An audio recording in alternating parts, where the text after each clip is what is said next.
Hello. હા બોલો. રાજુભાઈ, હું કાળિયા બીડથી શિવાભાઈ બોલું છું.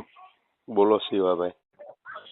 મેં કીધું મારા ભાઈને અહીંયા છે ને 5 દિવસ અહીંયા આપણે સિવિલ હોસ્પિટલમાં એને દાખલ કરેલા છે.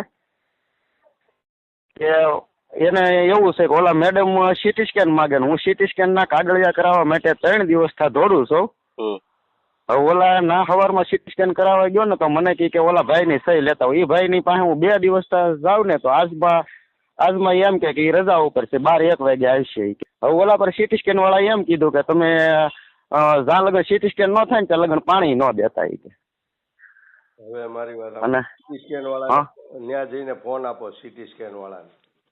સીટી સ્કેન વાળાને હા તે વાંધો નહીં, કેમ કે અહીંયા 12-1 વાગ્યા લગન રજાનું કહે છે. ઓલું ચેતન ફોર્મ લેતા હોય તો કેમ કે અહીંયા એવું કહે કે 12-1 વાગ્યા લગન ઈવડે સાહેબ રજા ઉપર છે. અને આવડો આ સાહેબ છે એ એમ કહે છે કે તમે સીટી સ્કેન કરાવ્યા સિવાય પાણી ન દેતા. તમે ફોન આપો ત્યાં જઈને. તો અત્યારે આપણે શું કરવું? તમને મેં એમ કીધું ત્યાં પોગો સીટી સ્કેન ઓફિસે. હા તે હાલો, હું ના જાઉં ઓલો ફોર્મ લેતો. હું હમણાં જાઉં જ છું. ત્યાં જઈને મને ફોન કરો. હા તે વાંધો નહીં.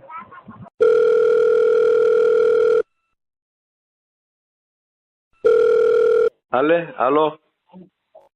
આપો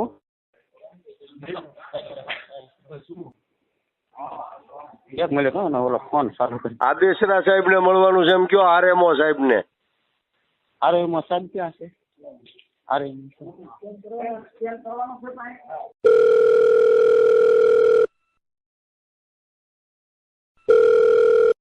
રસ્તામાં છું, રિંગ કરું તમને પોતે. પેલા રસ્તામાં તમે 2 મિનિટ ઉભા રહીને વાત કરો. આ તમારું રેડિયાર તંત્ર કા તાળા મારી દો અને હવે કા ઠોકવા પડશે તમને બધાને.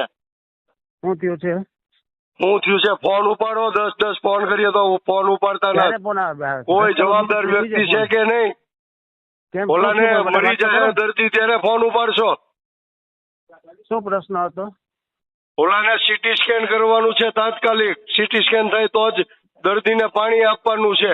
હવે ત્યાં તમારો કોઈ સીટી સ્કેન વાળો છે નહીં. હવે માર માગે છે આ બધા, બીજું કઈ નહીં. કયું દર્દી શું છે પણ ઓફિસમાં? દાનાભાઈ નામનો દર્દી છે જાંજમેરનું ટીબી વોર્ડમાં. એને બિચારા ગરીબ માણસો છે, ધક્કા ખાઈને આમથી આમ ને આમથી આમ. કોઈ જવાબ દેવાનું નથી. કઈ રીતનું આ તંત્ર હાલે છે? ઓલો બ્રહ્મભટ્ટ સાહેબ ફોન ઉપાડતો નથી. ઉપકાર કરે છે બ્રહ્મભટ્ટ. નોકરી કરીને ઉપકાર કરે છે.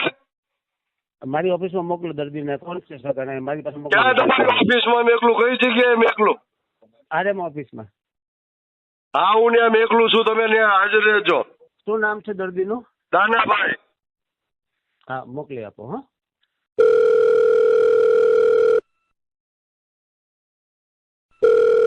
હલો. તમે છે ને ત્યાં આરએમઓ ઓફિસ છે. હા. આરએમઓ ઓફિસમાં પોગો જલ્દી. ત્યાં સાહેબ હારે મારે વાત થઈ. હા તે વાંધો નહીં. આરએમઓ. હા તે વાંધો નહીં. હાલો, કોકને આપો. ત્યાં ઓલો હોય ને સિક્યુરિટી કે એને આપો. હવે અહીંયા કોઈ છે ને. હાલો, હું ડાયરેક્ટ ના જ પોગું. હવે સામે ઓલું બિલ્ડિંગ રહ્યું ને મોટું, ત્યાં આરએમઓ ઓફિસ કેજો કોકને. આરએમઓ. હા તે વાંધો નહીં. ત્યાં પોગીને મને ફોન કરો. હા. હાલો, પતી ગયો રાજુભાઈ? પતી ગયું. હા.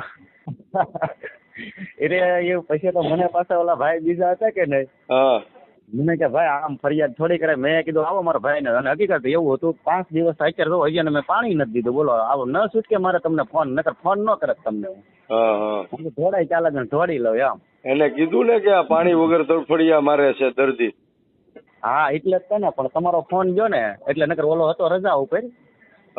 પછી પૈસા પાછા એને બીજાને બોલાવ્યા પાછો મને અંદર લઈ ગયો. મને કે અહીંયા અંદર બોલાવે સાહેબ. મને કે 1 વાગ્યા ઓલા આખો દિવસની રજા મેં કીધું તમે મને 1 વાગ્યાની કીધી. મેં કીધું 1 વાગ્યાની રજા કીધી. મેં આખો દિવસની નથી કીધી.